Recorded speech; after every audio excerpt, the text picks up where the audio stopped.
Quand on pense à la Suisse, il y a des clichés qui viennent en tête instantanément. Je ne vais pas les mentionner, vous les connaissez. Et ces clichés, ils sont simplement tous vrais. Il y en a un que je peux vérifier tous les jours, c'est la qualité de vie. Je suis hyper content de vivre en Suisse. Je me sens privilégié. Mais il y a quand même une chose dont je me réjouis à chaque fois, c'est de retourner en France, dans mon pays de temps en temps. Parfois pour quelques jours, parfois juste pour une journée.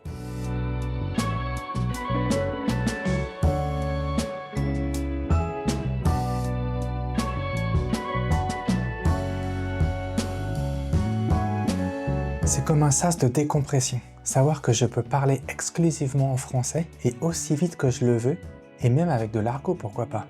Mais surtout, comprendre tout le monde. Même si la vie en Suisse n'est pas éreintante du tout, en passant un peu de temps en France, j'ai l'impression de faire une petite pause, d'être comme dans une parenthèse. Berne, où je vis en Suisse, est une ville principalement germanophone. Mais je peux quand même parler français avec certains et certaines de mes collègues, des amis ou avec des voisins et voisines. Car c'est important de le préciser, il y a ici beaucoup de francophones.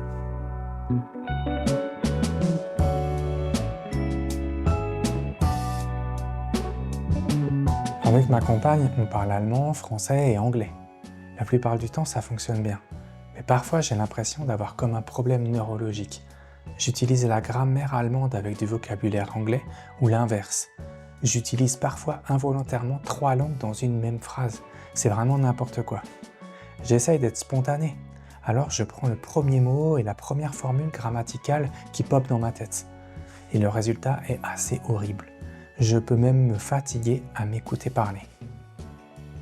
Donc, je suis hyper content et un peu soulagé de passer du temps, de temps en temps, quelques heures ou quelques jours en France.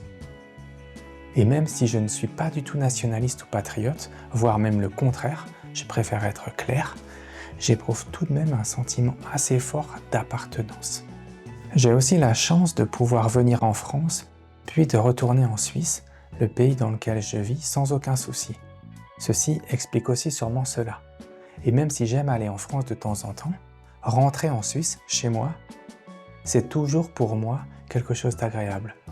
Car peu importe d'où je suis originaire, chez moi, c'est là où je vis. En Suisse, un autre cliché qui est aussi complètement vrai, c'est la place de la nature.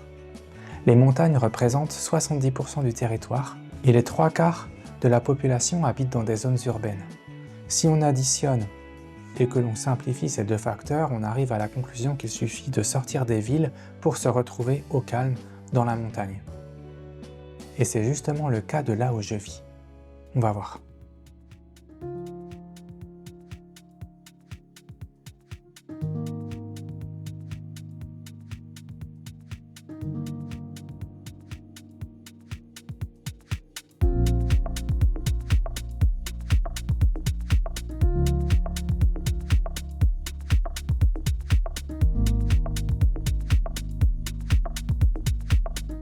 Même si ce n'est pas très loin, ici ce n'est pas encore les Alpes. Le premier sommet a plus de 2000 mètres et à moins de 30 km en direction du sud. Mais juste derrière moi, il y a la colline de Berne. On l'appelle le Gurten. Les Suisses adorent la randonnée, moi pas tellement. Mais voilà, ça fait du bien de prendre l'air, de sortir, marcher un petit peu. À Berne, quand les gens se croisent, ils se disent Grüßer, ça veut dire bonjour. Mais ce n'est ni du français, ni de l'allemand, ni de l'anglais. Et c'est là où ça devient compliqué pour moi. Car c'est du dialecte bernois, le Berner Deutsch. Même s'il y a en Suisse 4 langues officielles, en premier on a l'allemand, puis le français, ensuite l'italien et enfin le romanche. 4 langues, c'est déjà beaucoup pour un pays de seulement 40 000 m². Mais voilà, les Suisses alémaniques préfèrent utiliser encore une autre langue, leur dialecte régional.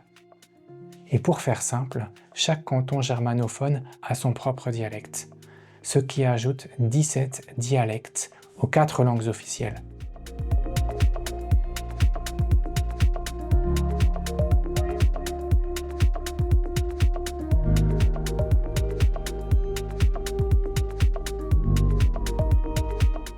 Les dialectes sont différents des uns des autres, mais il y a des similitudes, alors les Suisses entre eux se comprennent, et même en parlant un dialecte différent.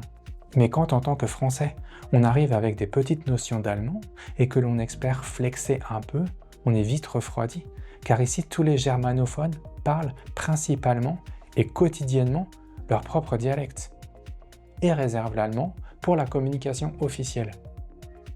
Je le comprends tout à fait, car même si le dialecte n'est pas une langue officielle, c'est leur langue maternelle. Mais moi, après 3 ans d'immersion, de multiples cours d'allemand qui m'ont amené à un niveau B1, c'est encore modeste, mais je me débrouille. Et bien malgré ça, je ne pipe pas grand-chose au dialecte, au suisse allemand. Pour dire vrai, c'est assez inégal, car selon d'où vient la personne avec qui je m'entretiens, je peux comprendre, je dirais, jusqu'à 60% de ce qu'elle dit. Mais c'est souvent plus proche des 5%. Souvent, les personnes sont compréhensives et font l'effort de parler en allemand ou même en français. Mais en groupe, souvent la langue maternelle s'impose ou revient très vite comme la langue d'échange. Je ne désespère pas un jour de comprendre le dialecte. Le parler n'est pas utile, mais le comprendre sera un grand changement. J'espérais qu'à force de l'entendre, sa compréhension viendrait aussi, mais force est de constater que non, ça ne vient pas. Je m'avoue vaincu, ou alors juste très lent dans mon apprentissage. Une fois ce constat fait, il y a 3 solutions pour moi. 1. Prendre des cours de compréhension du suisse allemand. 2. Continuer d'espérer le comprendre un jour à force de l'entendre. Et 3. Que le suisse allemand... J'ai déjà ma préférence, mais je dois encore un peu réfléchir à la réalisation de ce projet.